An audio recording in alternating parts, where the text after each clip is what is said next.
ఇందాపూర్ డైరీపై చర్చకు తాము సిద్ధంగా ఉన్నామని మాజీ మంత్రి బొత్స సత్యనారాయణ తెలిపారు. కేజీ నెయ్యి ధరను 320 రూపాయల నుండి 648 రూపాయలకు పెంచింది ఎవరని ప్రశ్నించారు. తమకు ఎవరితోనూ వ్యక్తిగత తగాదాలు లేవని తెలిపారు. పార్టీ పాలసీలు మాత్రమే మాట్లాడుతున్నామని బొత్స తెలిపారు. ఏపీకి బిల్ గేట్స్ ను పిలిచి ఏం సందేశం ఇస్తున్నారని నిలదీశారు. బిల్ గేట్స్ పర్యటన వల్ల రాష్ట్రానికి ఒరిగిందేమిటని ప్రశ్నించారు.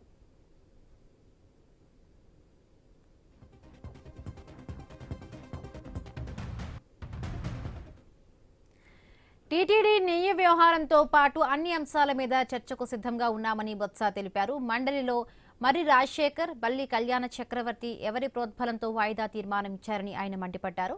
ఆటల పోటీలకు సంబంధించి తమకు ఎలాంటి సమాచారం ఇవ్వలేదన్నారు. సాంప్రదాయాలకు భిన్నంగా పనిచేస్తే ఎవరికీ తలవంచే ప్రసక్తే లేదన్నారు. రాష్ట్రంలో బ్లూ బుక్ రాజ్యాంగం నడిస్తే బాగుంటుందని సూచించారు. శత్రువు కూడా బలపడాలని కోరుకునే వ్యక్తిని తాను అని బొత్స తెలిపారు.